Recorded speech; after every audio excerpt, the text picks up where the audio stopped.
Here we are with Louis Van Camp. Hello, Louis. Hello, Shion.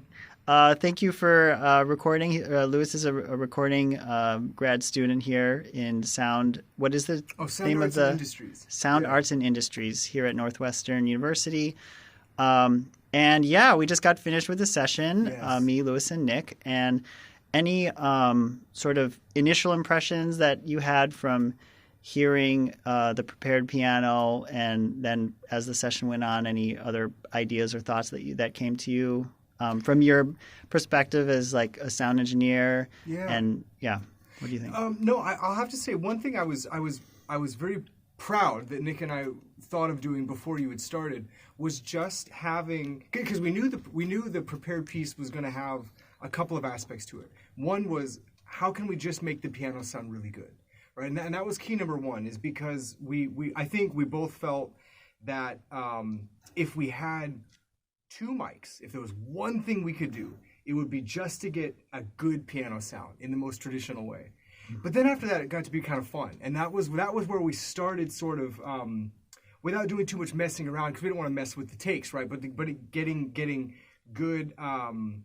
Getting good responses from the different microphones to capture things that were less typical than the piano sound.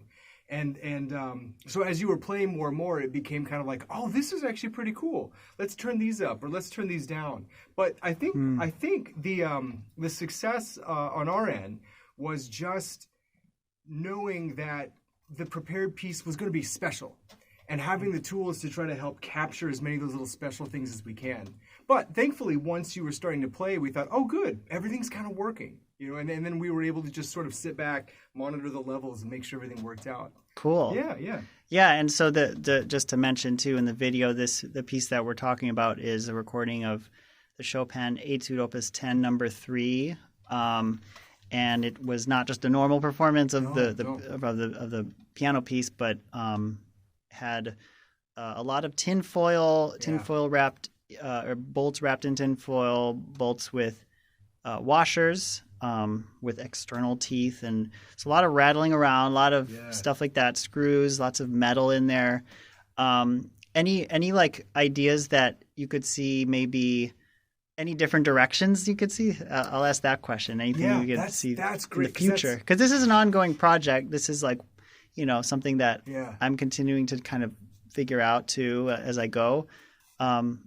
Any ideas on that front for the future? Yeah, for sure. I think the first thing that'll be really fun is to just listen to what we had, right? Mm-hmm. Because we had all these tracks, but in the control room, we were listening to everything at the same time. Mm-hmm. So it'll be really cool is to go through and the first thing is I do feel like we got just a great classic piano sound. Mm-hmm. And so it'll be really, what I'm thinking will be really fun will be to go through and listen to those other microphones that we had set up.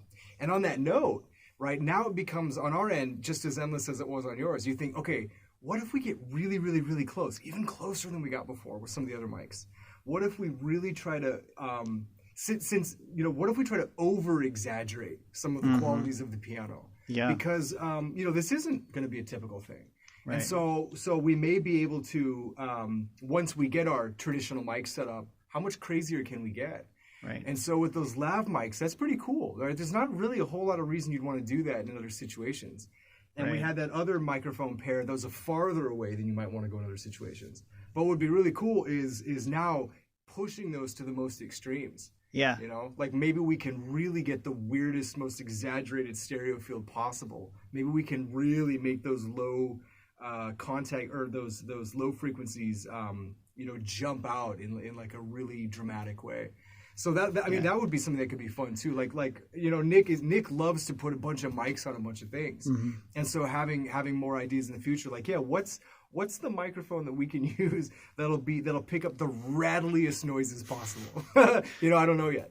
It's cool. That'd be kind of fun. Yeah. It's actually really similar to what I'm doing. I'm always trying to find what's the wildest like extra thing I can add to this to really get that full effect that I want from the prepared piano side. And you also seem to be doing that with microphones too, and the placement of the mics. Yes. So that's cool. It's an interesting parallel. Oh, for sure. Great. Well, thank you so much, Louis, for this interview. Thank you for the session too. It was really nice meeting you. Thank you for the pleasure. session. Yeah, likewise. It was great. A lot of fun.